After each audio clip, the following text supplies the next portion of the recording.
So today, I will talk about CCS list properties, specifically the list style type.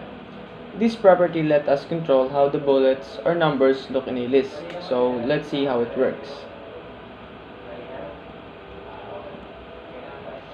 What is list style type? The list style type property in CCS is used to define how the bullet points or numbering in a list look. It can be applied to an ordered list where items typically have bullets, and ordered lists where items are numbered. Example, you make bullets appear as a circle, squares, or even remove them entirely. So list style type is a property in CCS that controls how bullets or numbers look in a list. It works on both ordered and unordered lists. You can also remove bullets or numbers if you want by setting the value to none.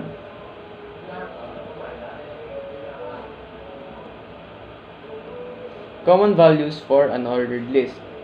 Unordered lists typically use bullets, but you can change their appearance with list style type.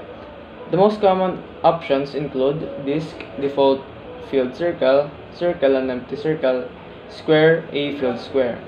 These styles can make your list more visually appealing or better fit the design of your page. So in an ordered list, we can use list style type to change the style of the bullet points. Some common options are disk for the default filled circle, circle for an empty circle, and square for a filled square. These styles help the list match the design of the website. So, bale po dito po sa unordered list styles, ganito lang po, lalagay niyo lang po silang style.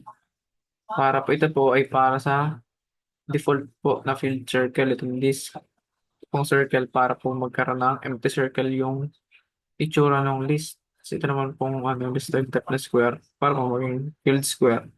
Tapos, para pwede na pong double-doublehin din po para dumami.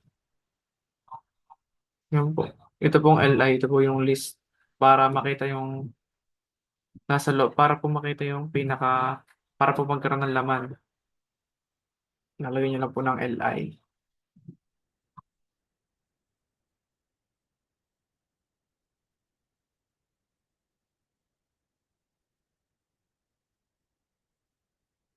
Tapos, dito po sa website natin. Itsura niya po ay magiging ganito. Bale, yun po, filled na circle na merong filled. Tapos ito po, empty yung circle. Tapos ito naman po, pa-square, yung kanyang list.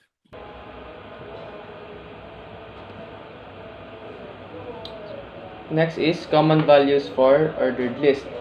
For ordered list, list style type can be used to modify the numbering system. Common values include decimal, regular numbers like 1, 2, 3, lower alpha, lowercase letters like A, B, C, upper Roman or upper Roman numbers that is 1, 2, and 3.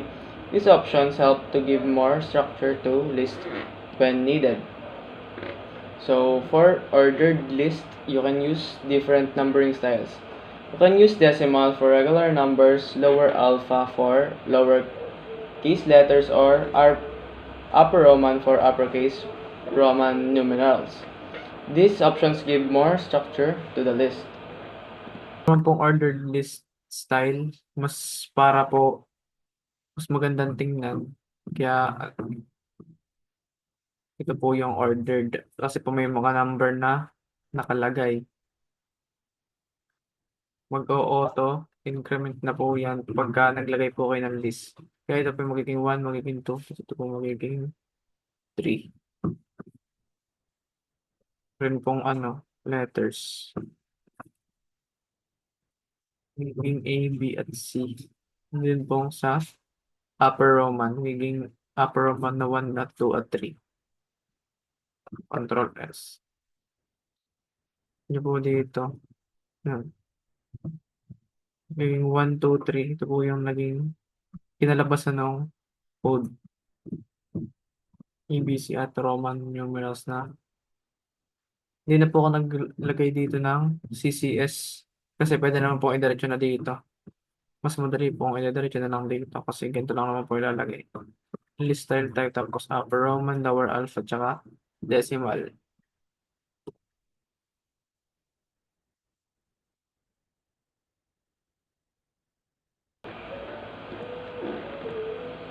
So, example of CSS code. This is a simple code snippet. UL list style type square, OL list style type upper Roman. So this example shows how to use list style type to change the appearance of bullets and numbers in both unordered and ordered list. So for unordered list, we can set it to square to make the bullets squares, and for ordered list, we can set it to upper Roman to make the numbers Roman numerals. So, conclusion. The list style type property is a simple, flexible tool for styling lists in CSS. By using this property, you can easily change the bullets, numbers, or even remove list markers altogether, combined with other CSS properties like margin and padding. It offers complete control over list appearance. So, the list style type property is a simple and flexible way to style lists in CSS. You can change bullets, numbers, or even remove them. When combined with other CSS properties like margin and padding, you have full control over how lists look on a web page. So that's all. Thank you.